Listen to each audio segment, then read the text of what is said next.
You know, Fox News is an example of essentially a propaganda operation. Now, I don't want to tar all of them. You have people like Shep Smith and some of the others. And who was it who did that powerful interview with Scott Pruitt on his watch? No? Ed Henry. Who? Ed Henry. Ed Henry. There are a number of really fine journalists at Fox News who do an outstanding job. But the primetime shows and the ones that really have the big audience, it's almost like a state propaganda organ. All right, well, let's look at the other end of it. What should media that you trust, media that have been reliable, what should they do to rise to this moment?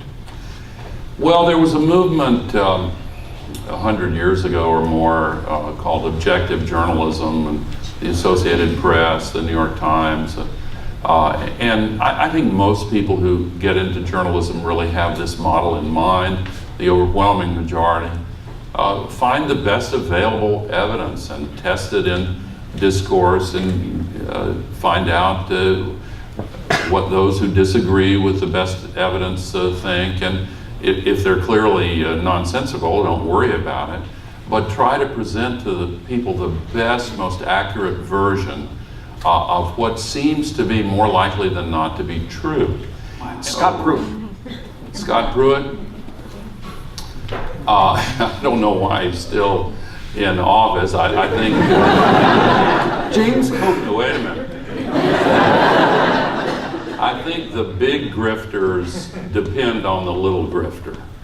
And I think that the Koch brothers and other large polluters depend on keeping him there to continue basing environmental policy on falsehoods. And so they've pressured President Trump to overlook the extreme daily embarrassments coming to his administration because of Scott Pruitt.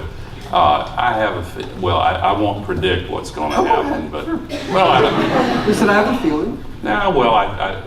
I mean, surely to God, somebody in the White House will say enough already. James Comey. Oh boy. Well, I think he's clearly a pillar of integrity. I think he is a truth teller. I think that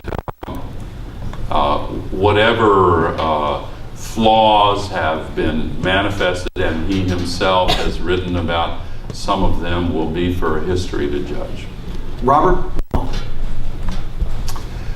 I think our country is extremely fortunate to have a man of such character, experience, wisdom, and professionalism in a position that may turn out to be the pivot point of the early part of, a pivot point for American history.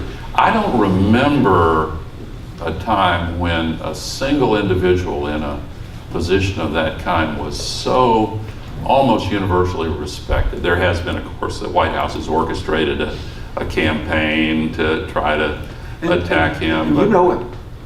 I really don't know him that well, no. I've met him, but... when you talk about this pivot point, what are you referring to there?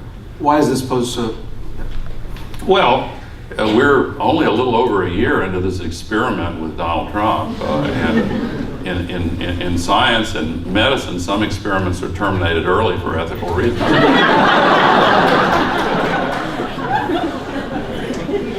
Hillary Clinton. An incredibly smart, talented public servant. I had the privilege of working with her for 8 years in the White House. She and I agree on so many issues, and I wish her well in the aftermath of the last campaign. I know a little bit about what that feels like, and I think she'll be fine.